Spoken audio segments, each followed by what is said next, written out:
Hey, welcome back to another Lick of the Week video. We've been talking about alternate tunings. In last week's video we looked at drop C tuning. This week's video I thought we would jump into D tuning, and D tuning on the banjo by far is probably the most prolific alternate tuning that I know of in bluegrass banjo. It's the most used, and there's probably the largest body of licks that can be played in D tuning of all the alternate tunings that are familiar to most bluegrass players. So let's start with the basics of the tuning. Now, to do this, we're going to have to modify 3 strings, whereas in the previous tuning, drop C, we only had to really change 1.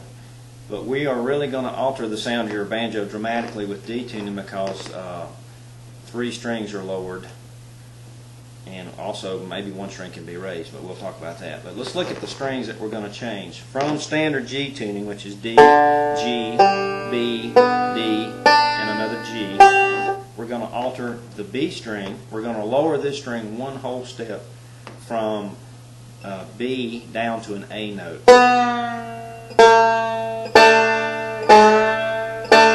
And again, lowering the pitch of certain strings when you use the alternate tunings will sometimes cause inconsistencies in your banjo as far as your overall tuning, because you're changing the head tension, the amount of downforce on the head, the amount of pressure on the tailpiece, the neck deflection. There's a lot of things that happen when you use some alternate tunings because you're altering the tension overall on the whole instrument. So once we get this thing pretty close in tune, then I'll show you some easy ways to tweak the tuning to, fine tune it. So we dropped the 2nd string from B to A. The 3rd string gets lowered from G 1/2 step to F sharp, so you don't have to drop very far for this.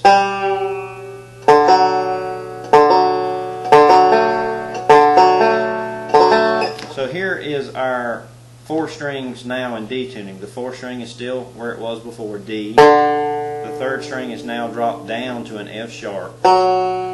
The 2nd string is dropped from a B all the way to an A. The 1st string stays the same at D. Now we have a couple of options for the 5th string.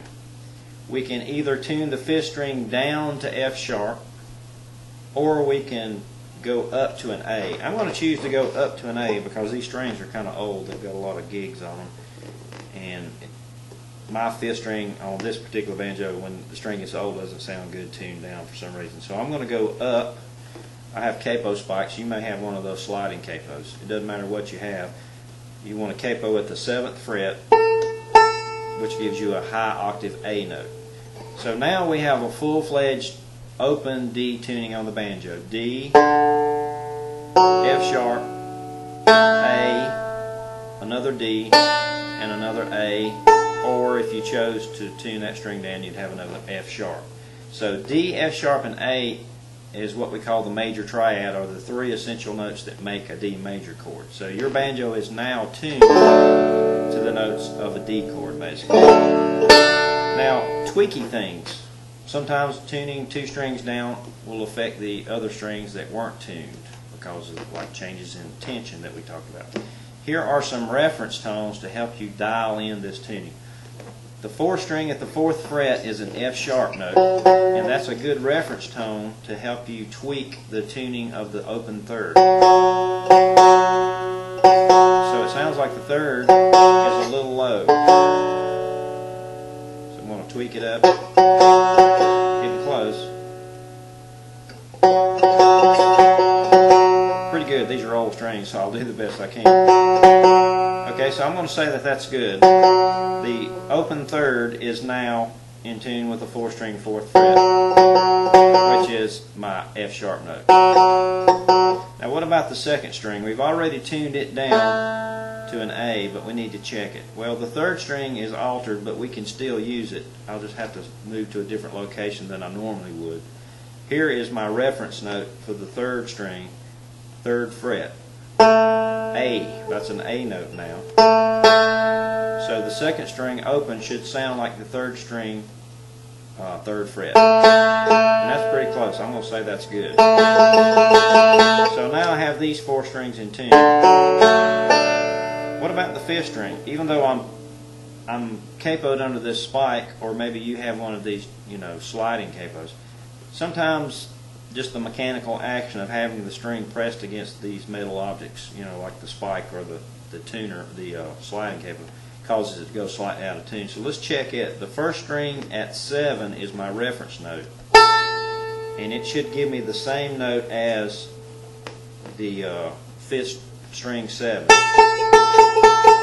Pretty close. I'm going to say that's good. Now, if you had tuned the 5th string down to F sharp and you needed a reference note for that, the first string at 4 would be your reference note for the open 5th string if it's lowered. So remember that. But since I'm capoed up, this is my reference note for the 5th string. So we have D, F sharp, A, another D, and in this case, for me, a high A note. Now let's go back to G tuning. I'm going to slide the 3rd string back up,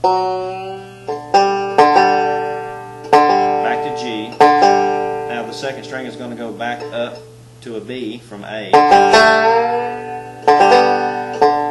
and the 5th string will come out from under the spike in my case. Tweaking will allow me to get back into open G. Now, it's one of these things that gets better with practice. Obviously, if you have an electronic tuner and your ear's not that good, or you're having a problem using these reference notes, then by all means use the tuner, because it's the most accurate thing you're going to have. But as you gain experience, you'll be able to drop down pretty quickly, and you'll be able to tell that if the banjo's slightly out of tune, you'll be able to tweak it. But even if you never gain that ability with your ear, you can still use a tuner to help you get quickly into D tuning. So now we're in D, which is a great tuning. It's really full D, but still has some pop, especially on a flathead banjo. And there are a ton of great melodies that are played in D tuning that are familiar to most people that know anything about bluegrass banjo, and you'll recognize these immediately. We have Reuben,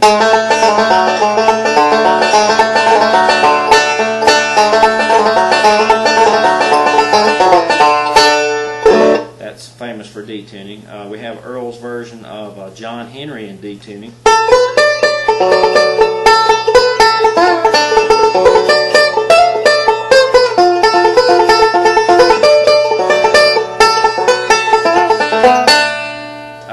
We have the 8th of January.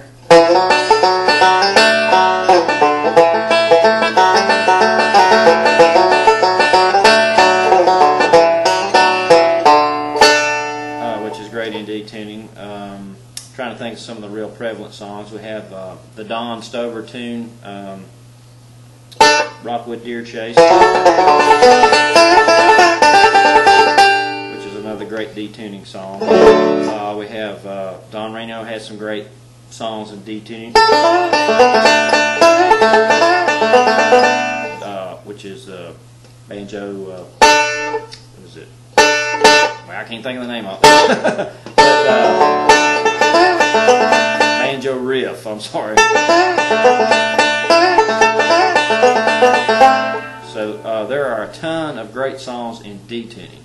And this is only a handful. There's probably 20 or 30 songs that I could probably sit here and think of, or maybe you could think of more than I could. But they're all tuning-centric songs, which means they're based on the tuning of the banjo at that particular time. So all these songs relate to D tuning. And there's some interesting things about D tuning that will help you navigate it, and I think I'll save that for the next video. So for right now, just get trained in the ability to be able to change to D and back to G and get used to that. And be looking for video number 2, and we'll go into a little more detail about some of the basic building blocks of playing melodies and playing chords in D tuning. So look for video 2. Thanks for watching. We'll see you next time.